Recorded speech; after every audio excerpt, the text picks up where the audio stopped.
lime juice. I don't know why I tried to throw 2 in the air.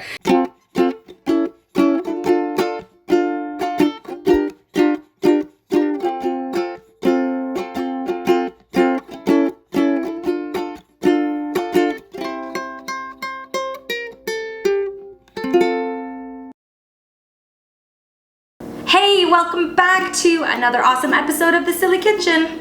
I threw awesome in there because I just hope you think it's awesome. We are making Pico De Gallo today. If you don't know what Pico De Gallo is, well, it's a Spanish word for salsa. But I think salsa is also a Spanish word. So what Pico De Gallo is, if you don't know, is a fresh salsa. We are not cooking, we are not boiling anything. We are putting some beautiful ingredients together, and I personally love it, so I hope you do too. Let's take a little look at what the ingredients are. We have some diced tomatoes. I've already done the chopping, but one tip I want to give you, which I actually learned recently. I know, I took a knife class, not where you like knife people, but where you learn how to do some knife skills. And I learned that the best way to cut a tomato is using a serrated knife, like a bread knife. Okay, who knew? That way, the skin, you're not squishing it and you're not kind of piercing into the tomato. You're actually getting a beautiful cut, and that serrated knife is helping you break that skin in the most elegant way, I guess. So try it out if you haven't already, or if you've already heard this and you know your knife skills, well, it was news to me.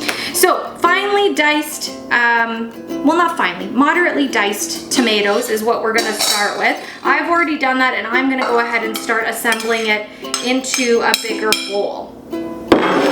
Get that out of the way. The next thing you're gonna need is some jalapenos. So I chopped up 2 jalapenos. Another tip I'm gonna give you with chopping is if you are working with any hot pepper, I know jalapenos are very mild for the hot pepper world, but wear gloves, because the minute, even if you wash your hands a million times today after chopping a jalapeno and you touch your face or you scratch a part of your body, you are gonna feel that heat transfer from the oils of your fingertips to that part of your body, whatever part of the body you're touching. So put on some gloves, cut your jalapenos, take out the middle, the seeds, and just kind of clean it out a little bit. You don't have to be too fancy with it. Just use your fingers and pull that stuff out. I chopped 2, but I only need 1 in this recipe, so I'm just gonna do about half of what is in here. That might be a little bit more than half. Let me put a little bit back in there. I am also using about half of a red onion. You can use a white onion, but I really like the color and the flavor of red onion. I'm just gonna kind of mix and see how much I want in here, and I want all of this one. It's half. And I've done videos before where I've shown you how to properly dice an onion, where you leave the root on to hold it all together. You make slices horizontally into the onion, not all the way through, keeping that root together, and then vertically slicing down before you then go again against the onion, getting that really nice dice. So if you haven't diced an onion like this before, give it a try. It might change your world like it did mine. So I'm just giving the first 3 ingredients a nice little mix here. And I'm really loving the colors and the kind of ratio of tomato to jalapeno to onion. I guess I could back up and talk a little bit about the tomato. I used Roma tomatoes in this recipe. I think that's probably your best bet because it's a nice solid tomato. It's still juicy, it's still got a lot of flavor, but I like how, I guess, a little denser, is that a word? A dense tomato? Anyway, that's what we used for that. So you've got that ready. Now, in the world of Pico De Gallo, the recipe typically calls for cilantro, fresh cilantro. I absolutely love cilantro. I love Mexican food, and it's used in a lot of dishes, Pico De Gallo being one of them. It's great on fish tacos, I mean any taco really, but I I know that there are many people out in the world that think cilantro tastes like soap.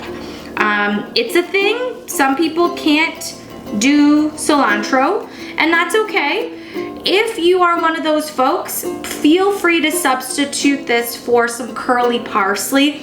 You're not gonna get the same flavor. You're not gonna get that authentic Pico de Gallo, but it'll still give you some aroma, some of that greenery, and you don't have to taste a Pico de Gallo that tastes like soap if you are one of those people.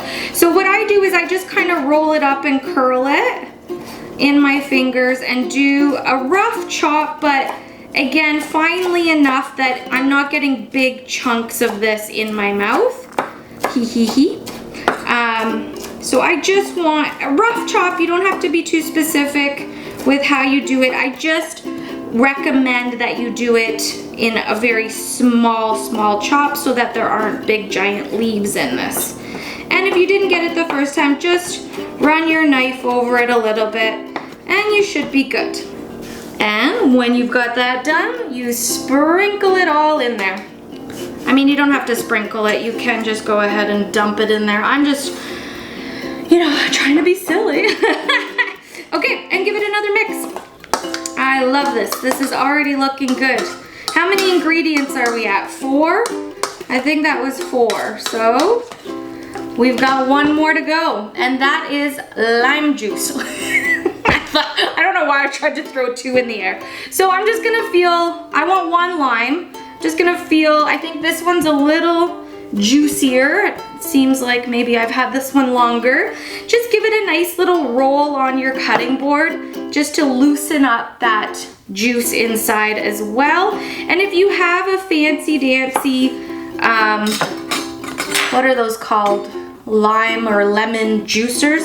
Good for you. I don't have one. I like to be old school, so I just use a fork and I pierce the lime and I give it a squeeze, hoping not to get too much on my shirt. But hey, if you don't have stains on your shirt or stains on your clothes from cooking, I don't know how you do it.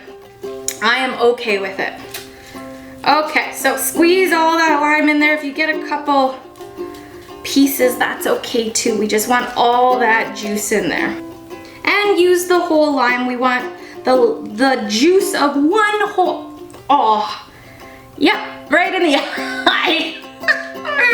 Okay, so maybe I should get one of those lime juicy thingies just to protect my eyes. I'm wearing contacts, so that wasn't too bad. I got it, but it didn't hurt too bad. Okay, the juice of limes. Ingredient number 5. That was, gosh guys, I don't know if this could get any easier, but I'm telling you, this has so much flavor.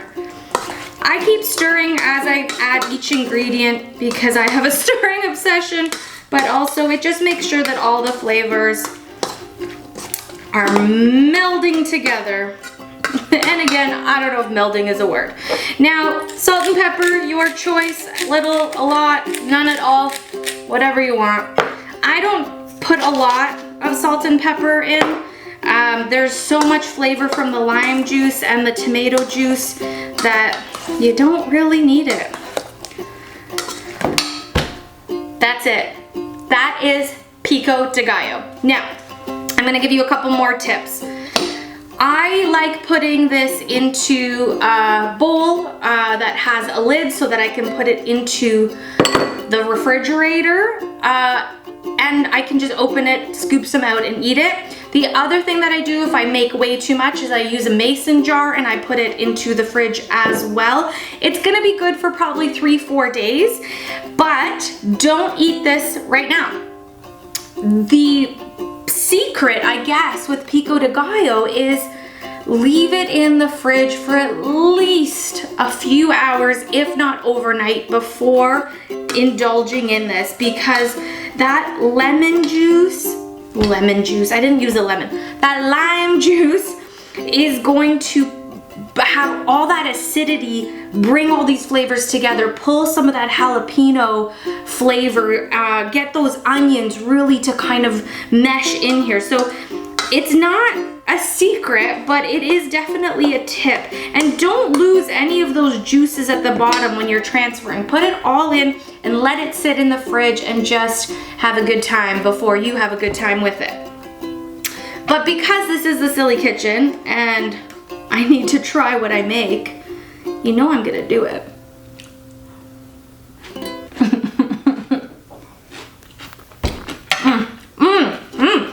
It already has a zing from the jalapeno and the lime juice. Ooh, ooh, ooh. I'm obsessed with the zing lately. You might be asking, Sylvia, what do I eat this with? Do I just eat it on a fork like you just did? Well, yeah, you can. But there's a million ways you can use this. Obviously, put it out in a bowl and dip your chips into it. That is a great option. Topping it on guacamole adds another layer of flavor. Using it on nachos would be amazing. Tacos, hello! Switch this up for your regular salsa on any taco, and I promise you, it is a burst of flavor in your mouth. There's probably a million other ways that you can use it. If you have an idea of how you've used Pico de Gallo that you'd love to share with me, please comment below. But I hope you make this. This is an awesome, awesome dish to have all year round as a side, as an accompaniment. And really, who doesn't love a simple recipe? I do. Thank you again for watching The Silly Kitchen. I hope that you've enjoyed this episode. Lots more to come. If you hit that subscribe button, you'll be able to see videos that are coming. Thank you again and have an awesome day.